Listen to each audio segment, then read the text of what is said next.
Progressives have no God, or at least one they believe in.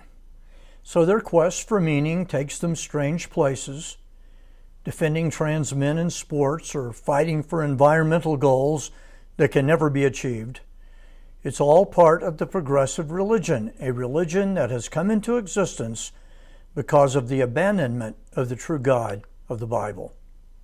I met a friend at Starbucks, and as we were leaving, we were approached by a young man. He said, "I heard you talking inside. Are you guys Christians?" And we told him we were and asked him what he was doing. He said, "I have been a Christian for 2 years. I came from California with a group that is starting a church that focuses on discipleship." We rejoiced with him, and he reminded me of what happens when someone meets Jesus Christ. They don't burn cars or throw rocks at police. They go about building up the most blessed kingdom that has ever existed. America has been engulfed in protests and riots during the past week. The press tells us the mob is angry about this or that grievance, but I don't think so. I think they are marching for a different reason. First, who are they?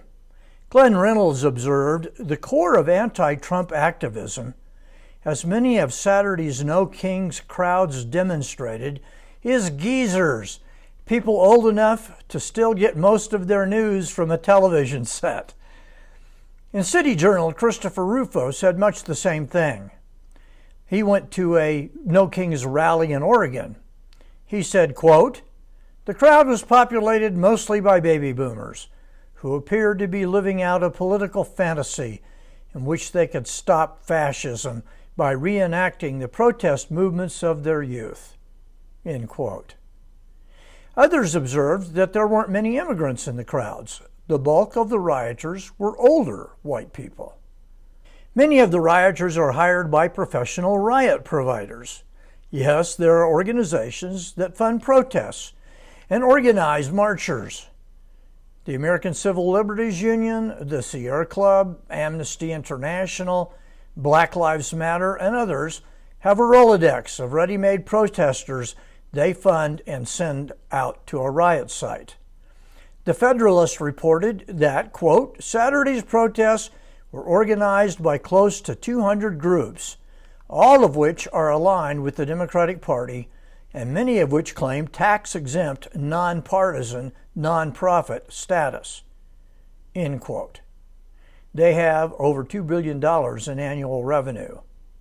The Federalist argued that this was hardly a spontaneous outpouring of political emotion, but rather an organized partisan event to score political points. Second, the bigger question, why do they riot? They accomplish nothing. In the Wall Street Journal, Kim Strassel writes, quote, "Americans this Saturday will be treated to No King's Day. Organizers branded a nationwide day of defiance, featuring protests in more than 2,000 cities against President Trump's so-called authoritarianism." End quote. Kim then argues that a more honest tagline would be, "Join our latest futile gesture march," one even more likely to benefit Mr. Trump than those in the past. So if the protests accomplish nothing or even help the enemy, why do people join them? Mary Eberstadt, the demographer, gives one very good explanation. The rioters are looking for family. Writing in 2020 about the George Floyd riots, she says, quote, "The explosive events of 2020 are but the latest eruption along a fault line running through our already unstable lives. That eruption exposes the crisis of filial attachment that has beset the Western world for more than half a century. Deprived of fathers, a critical mass of humanity has become socially dysfunctional on a scale not seen before." End quote. She adds, 6 decades of social science have established that the most efficient way to increase dysfunction is to increase fatherlessness. Joining a protest group is a form of father substitute. But ultimately, we do not have to look far for the explanation of the protests. They meet a deep religious need. They give purpose to life. Progressivism works as a religion. You are saving your own soul through political activity. Even if it fails, it gives you a sense of self-righteousness. Joseph Bottom said, progressives save their souls by the way they vote. You could add to that, they save their souls by joining a protest. And of course, marching with others provides a powerful sense of community with your fellow protesters. Back in the early 1950s, the great A.W. Tozer preached a sermon on Ecclesiastes 3:11.